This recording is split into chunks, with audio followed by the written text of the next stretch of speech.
Hello everyone, my name is Tirtha. Today I am going to present my seminar on the topic Economics and Law. Economics deals with investment, economic development of a country, cost, utility, resource, GDP, distribution of income, production, cost and benefit, allocation of resources, efficiency of resources, market, etc. Now we are moving on to the next subject, that's law. Law deals with tort, civil law, labor law, corporate law, environmental law, criminal law, human rights, enforcement, etc. Let's look at the history of economics and law. In 18th century, Adam Smith put forward a theory, economic effect of mercantilist legislation. That was the first theory of economics and law. Today, we could say it as economics deals with policy and law deals with, whereas the law deals with enforcement. നമുക്ക് ഇന്നത്തെ സാഹചര്യം വെച്ച് പറയുകയാണെങ്കിൽ നമുക്ക് ഇങ്ങനെ പറയാം, economics എന്ന് പറയുന്ന സബ്ജക്റ്റ് ബന്ധപ്പെട്ടിരിക്കുന്നത് പോളിസിയുമായിട്ടാണ്. അതുപോലെ തന്നെ നിയമം എന്നുള്ള സബ്ജക്റ്റ് എൻഫോഴ്സ്മെന്റുമായിട്ട് ബന്ധപ്പെട്ട ഒന്നാണ് നമുക്ക് പറയാൻ സാധിക്കും. അതായത് one is something like designing, that's economics is something like designing. അതേസമയം ലോ എന്ന് പറയുന്നത് എൻഫോഴ്സിംഗ് ആയിട്ടാണ് കണക്റ്റഡ് ആയിരിക്കുന്നത്. നമ്മൾ ഫസ്റ്റ് നോക്കാൻ പോകുന്നത് എക്കണോമിക് വെൽഫെയർ ആൻഡ് ലോ എന്നുള്ളതാണ്. Economics with all it's analysis it's deal with human behaviour. നമ്മളിവിടെ കാണിച്ചിട്ടുണ്ട് ലോ ആൻഡ് എക്കണോമിക്സ് ഇതിന്റെ റിലേഷൻസിൽ ഹ്യൂമൻ ബിഹേവിയറിനും വെൽഫെയറിനും പ്രാധാന്യമുണ്ട്. എക്കണോമിക്സ് എന്ന് പറയുന്ന ഒരു സബ്ജക്റ്റ് അത് ഹ്യൂമൻ ബിഹേവിയറിനെ ചേഞ്ച് ചെയ്യാൻ വേണ്ടിയിട്ട് റെഗുലേഷൻസ് ക്രിയേറ്റ് ചെയ്യുന്ന ഒരു സബ്ജക്റ്റാണ്. അതേസമയം ലോ നമ്മൾ എടുത്ത് നോക്കുകയാണെങ്കിൽ law also does the same thing. Law എന്താണ് ചെയ്യുന്നതെന്ന് വെച്ചാൽ ഹ്യൂമൻ ബിഹേവിയർ ചേഞ്ച് ചെയ്യാൻ വേണ്ടിയിട്ടുള്ള റെഗുലേഷൻസിനെ ലോ എന്ന് പറയുന്ന സബ്ജക്റ്റ് എൻഫോഴ്സ് ചെയ്യുകയാണ് ചെയ്യുന്നത്. എക്കണോമിക്സ് എന്ന് പറയുന്ന സബ്ജക്റ്റ് റെഗുലേഷൻസ് ക്രിയേറ്റ് ചെയ്യുന്ന സമയത്ത് ലോ എന്ന് പറയുന്ന സബ്ജക്റ്റ് റെഗുലേഷൻസിനെ എൻഫോഴ്സ് ചെയ്യുകയാണ്. അതായത് നമുക്ക് ഇങ്ങനെ പറയാം, it wants to create incentives for the people to do or not to do something. നമ്മൾ നേരത്തെ പറഞ്ഞ പോലെ എക്കണോമിക്സ് എന്നുള്ള സബ്ജക്റ്റ് എന്താ തീരുമാനിക്കുന്നതെന്ന് വെച്ചാൽ റെഗുലേഷൻസ് ക്രിയേറ്റ് ചെയ്യുന്നു. അതേസമയം ലോ എന്ന സബ്ജക്റ്റ് ലോ എന്നുള്ള സബ്ജക്റ്റ് ഇവിടെ ഹ്യൂമൻ ബിഹേവിയർ ചേഞ്ച് ചെയ്യാൻ വേണ്ടിയിട്ട് എൻഫോഴ്സ് ചെയ്യുകയാണ് ചെയ്യുന്നത് റെഗുലേഷൻസ്. സൊസൈറ്റിയിൽ വെൽഫെയർ കൊണ്ടുവരിക എന്നുള്ളത് ആസ് എ സോഷ്യൽ സയൻസ് എക്കണോമിക്സിന്റെ ഡ്യൂട്ടിയാണ്. എക്കണോമിക്സിന്റെ ഒരു ലക്ഷ്യമാണ് സൊസൈറ്റിയിൽ വെൽഫെയർ കൊണ്ടുവരിക എന്നുള്ളത്. ഇത്തരത്തിലുള്ള വെൽഫെയർ സൊസൈറ്റിയിൽ എൻഷുർ ചെയ്യുന്നത് നിയമങ്ങളാണ്. എല്ലാ തരത്തിലുള്ള വെൽഫെയർ ആക്ടിവിറ്റീസും എൻഷുർ ചെയ്യുന്നത് നമുക്കറിയാം ലോ ആണ്. അത് തന്നെയാണ് ഒന്നാമത്തെ connection economic welfare and law പറയുന്നത്.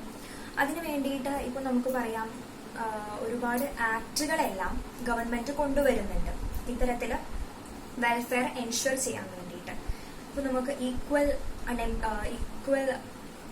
എംപ്ലോയ്മെന്റ് ഓപ്പർച്യൂണിറ്റീസ് അതെല്ലാം ഇതൊരു എക്സാമ്പിൾ ആയിട്ട് പറയാൻ പറ്റും. അതുപോലെ തന്നെ ഇപ്പോൾ ആക്ടുകൾ നമ്മൾ എടുക്കുകയാണെങ്കിൽ ദി ഫാക്ടറി ആക്ട് 1948 വന്നിട്ടുള്ള 1987 അതിന്റെ അമെന്റ്മെന്റ് നടന്നിട്ടുള്ള ദി ഫാക്ടറി ആക്ട്, അതുപോലെ തന്നെ വർക്ക്സ്മാൻ കോമ്പൻസേഷൻ ആക്ട്, ഇതെല്ലാം നമുക്ക് ഈ welfare economic welfare and law എന്നുള്ള ഈ ഒരു പോയിന്റുമായിട്ട് നമുക്ക് കണക്ട് ചെയ്ത് പറയാൻ പറ്റുന്ന കാര്യങ്ങളാണ്.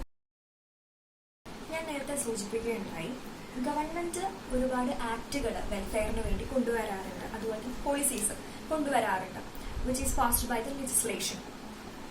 ഇവയെല്ലാം whether it is cost effective or not, ഇങ്ങനെയുള്ള ഒരു ക്വസ്റ്റ്യൻ നമ്മൾ ആൻസർ ചെയ്യണം എന്നുണ്ടെങ്കിൽ ഇത് എഫക്റ്റീവ് ആണോ, അത് ഇത് വർക്കിംഗ് ആണോ എന്ന് നമ്മൾ മനസ്സിലാക്കണം. നമുക്കിത് മനസ്സിലാക്കണം എന്നുണ്ടെങ്കിൽ വി ഷുഡ് നമുക്ക് എന്തായാലും എക്കണോമിക് തിയറീസിന്റെ ഹെൽപ്പ് നമുക്ക് അത്യാവശ്യമാണ്.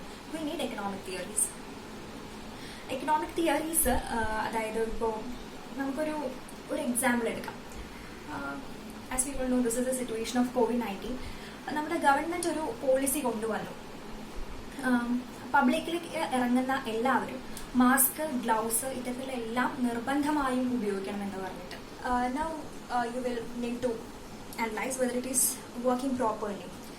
അല്ലെങ്കിൽ ഇത് കോസ്റ്റ് എഫക്റ്റീവ് ആണോ എന്ന് നോക്കണം എന്നുണ്ടെങ്കിൽ നമ്മൾ പറഞ്ഞു we need the help of economic theories. നമ്മൾ നോക്കുകയാണ് നമ്മുടെ സൊസൈറ്റിയിൽ ഇത്തരത്തിലുള്ളൊരു പോളിസി കൊണ്ടുവന്നത് വഴി ഡിസീസിൽ ഡിക്രീസ് ഉണ്ടായി എന്നുണ്ടെങ്കിൽ കോഴ്സ് നമുക്കത് പറയാം അത് നന്നായിട്ട് വർക്ക് ചെയ്യുന്നുണ്ട്, ഈ പോളിസി വർക്ക് ചെയ്യുന്നുണ്ട്, കോസ്റ്റ് എഫക്റ്റീവാണെന്ന് പറയാം. ഇത് എക്കണോമിക്സിന്റെ ടേമിൽ നമുക്ക് പറയുമ്പോൾ പറയാം ഇത് എക്കണോമിക്കലി എഫിഷ്യന്റ് ആണ് ഈ പോളിസി എന്ന് നമുക്ക് പറയാം. അതേസമയം ഇത് ഈ ഡിസീസ് ഇൻക്രീസ് ചെയ്യുകയാണെങ്കിൽ നമുക്ക് പറയാം എക്കണോമിക്കലി ഈ പോളിസി കൊണ്ട് ഒരു ഉപയോഗമില്ല, ഇത് എന്താന്ന് പറയാം ഇനഫിഷ്യന്റ് ആണ്, എക്കണോമിക്കലി ഇനഫിഷ്യന്റ് ആണ് നമുക്ക് പറയാൻ സാധിക്കും. ഇനി നമ്മൾ നോക്കാൻ പോകുന്നത് second one economic development and law. ഇതെങ്ങനെ കണക്റ്റഡ് ആയി എന്നുള്ളതാണ് നമ്മൾ നോക്കാൻ പോകുന്നത്. ആഫ്റ്റർ ഗെറ്റിംഗ് ഇൻഡിപെൻഡൻസ്, നമുക്ക് ഇന്ത്യയുടെ കേസ് വെച്ച് പറയാം.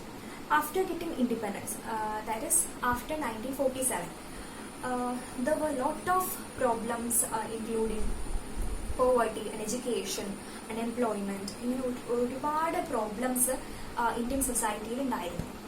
ഇത്തരത്തില് ഈ പ്രോബ്ലംസിനെല്ലാം ഇറാഡിക്കേറ്റ് ചെയ്യാൻ വേണ്ടിയിട്ട് നമ്മുടെ ഇന്ത്യക്ക് ഒരു വെൽ എക്കണോമിക് പ്ലാനിങ് ആവശ്യമായിരുന്നു. അത്തരത്തിലൊരു നല്ല എക്കണോമിക് പ്ലാനിങ് വഴി നമ്മൾ മിക്സ്ഡ് എക്കണോമിക് സിസ്റ്റം നമ്മൾ ചൂസ് ചെയ്തു.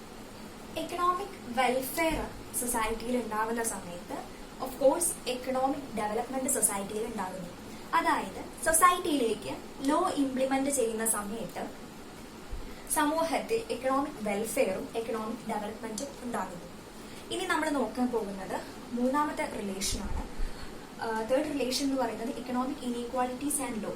അതായത് ലോ സൊസൈറ്റിയിലേക്ക് കൊണ്ടുവരുന്നത് വഴി എങ്ങനെയാണ് എക്കണോമിക് ഇനീക്വാളിറ്റീസിൽ എന്താണ് മാറ്റം വരുന്നത് എന്നാണ് നമ്മൾ നോക്കുന്നത്. എക്കണോമിക് ഡെവലപ്മെന്റ് സൊസൈറ്റിയിൽ ഉണ്ടാകുമ്പോൾ ഡെവലപ്മെന്റിന്റെ ഇനീഷ്യൽ സ്റ്റേജസിൽ നമുക്ക് കാണാം എക്കണോമിക് ഇനീക്വാളിറ്റീസ് നിലനിൽക്കുന്നതായി നമുക്ക് കാണാൻ സാധിക്കും. എങ്ങനെയാണെന്ന് വെച്ചാൽ ചിലരുടെ കയ്യിൽ മാത്രം വെൽത്ത് കൂടുന്ന ഒരവസ്ഥ ഈ ഡെവലപ്മെന്റിന്റെ സ്റ്റാർട്ടിംഗ് സ്റ്റേജസിൽ കാണാൻ സാധിക്കും. ഇത്തരത്തിലുള്ള കാര്യങ്ങൾ കുറയ്ക്കാൻ വേണ്ടിയിട്ട് ഗവൺമെന്റ് പലതരത്തിലുള്ള നിയമങ്ങൾ കൊണ്ടുവരും.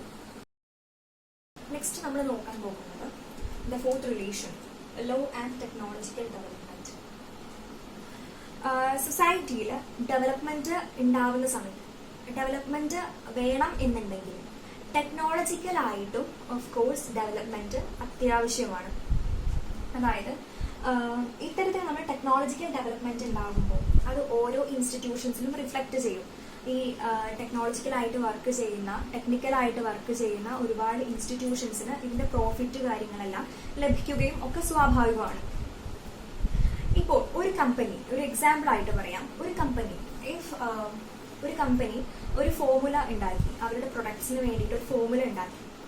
അറ്റ് ദ സെയിം ടൈം ഈ ഒരു ഫോർമുല എന്ന് പറയുന്നത് വേറൊരു കമ്പനിക്ക് കിട്ടിയാൽ അവരത് വെച്ചിട്ട് പ്രോഫിറ്റ് ഉണ്ടാക്കും.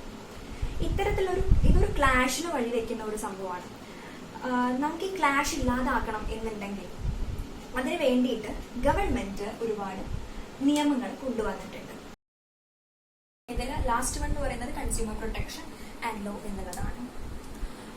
According to Lionel Robbins, according to his scarcity definition, there are three main postulates. That is, human wants are unlimited, resources are limited, and resources have alternative uses. ഈ മൂന്ന് പോസ്റ്റുലേറ്റ്സ് നമ്മളൊന്ന് വിലയിരുത്തുന്ന സമയത്ത് നമുക്ക് മനസ്സിലാക്കാം നമ്മുടെ സൊസൈറ്റിയിൽ മനുഷ്യൻ ഒരുപാട് വാണ്ട്സ് ഉണ്ട്, അതേസമയം നമ്മുടെ സൊസൈറ്റിയിലുള്ള റിസോഴ്സസ് വളരെ ലിമിറ്റഡ് ആണ്. ഇത്തരത്തിൽ ലിമിറ്റഡ് റിസോഴ്സസ് ഉള്ള നമ്മുടെ സൊസൈറ്റിയിലെ മാർക്കറ്റ്സിലെല്ലാം ഡെഫിനറ്റ്ലി ഗുഡ്സിന്റെ പ്രൈസിൽ ഫ്ലക്ച്വേഷൻസ് ഒക്കെ വരാൻ വളരെയധികം സാധ്യതകളാണ് ഉള്ളത്. Being A consumer we need maximum satisfaction. Maximum satisfaction നമുക്ക് വേണമെന്നുണ്ടെങ്കിൽ പ്രൈസിന് ഒരു കംഫർട്ടബിൾ റേഞ്ചിലുള്ള ഗുഡ്സിന് ഒരു കംഫർട്ടബിൾ റേഞ്ചിലുള്ള പ്രൈസാണ് നമ്മൾ കൺസ്യൂമേഴ്സിന് അതായിരിക്കും കൂടുതൽ comfortable. For the protection of consumers, government implemented certain acts. To cap it all, In our market oriented economics, if something is public, it needs to be subjected to law because if it is not done, that will take a huge social cost. This much what to say in this regard. Thank you.